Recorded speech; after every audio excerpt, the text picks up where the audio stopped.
23 من شهر أكتوبر 13 و2000 تاريخ سجل في أهم المحطات السياسية بالبلاد التونسية اليوم، وفي الذكرى الثانية لانتخابات المجلس الوطني التأسيسي. أحزاب المعارضة بقيادها أعضائها وأنصارها نادت بإسقاط الحكومة في يوم رمزي قبل سويعات قليلة من انطلاق الحوار الوطني. تاريخ 23 أكتوبر تاريخ رمزي، واحنا قررنا في جبهة الإنقاذ أن باش نكونوا حاضرين حتى نعبروا مع الشعب التونسي على الغضب نتاعو وعلى احتجاجه على مواصلة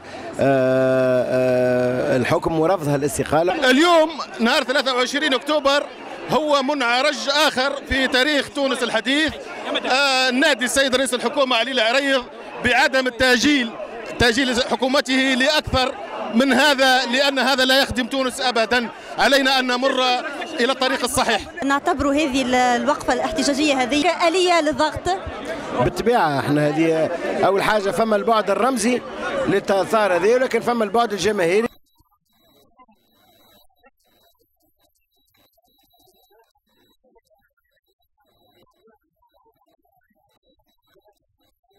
نشوفوا جبهة الإنقاذ كيف ما نقولوا ساق في الشارع وساق في الحوار الوطني. اليوم خرجنا لأن حركة رمزية، لكن الهدف منها بالأساس أن نقولوا إن شاء الله تجي أخبار طيبة اليوم في الحوار الوطني، ما تخليناش نرجعوا للشارع مرة أخرى ونعملوا توافقات تكون في مصلحة البلاد. المسيرة هذه هي للتأكيد على ضرورة تنفيذ مبادرة الربيعي، لأنه حركة النهضة وهي الحزب الحاكم الأول اللي ممضي عليها تنفيذ مبادرة الربيعي. إعلان سي علي العريض استقالة الحكومة اليوم أو استعداد الاستقالة اليوم وفق بنود الربيعي. بعد أسبوع نكونوا كملنا الهيئة العليا المستقلة للانتخابات. بعد 3 أسابيع تكون الحكومة تشكلت بالتوافل. بعد 4 أسابيع إن شاء الله نكمل الدستور، وبالتالي يمكن أن نمهد الطريق إلى السير لانتخابات حرة ونزيهة بعد 6 إلى 8 أشهر من تشكيل الهيئة العليا المستقلة للانتخابات. غضب رافقته مطالب فتحذيرات من خطورة الوضع في فرضية عدم استجابة المطلب الرئيسي. أنت حكيت على خريطة طريق ربما في حال استقالة الحكومة،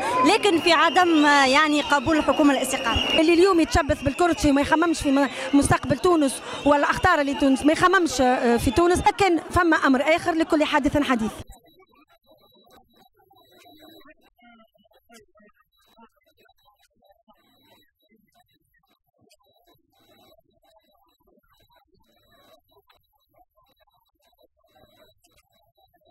هكذا كانت تحركاتهم ومطالبهم في شارع الحبيب بورقيبة، والكل في انتظار للحظات الحسم.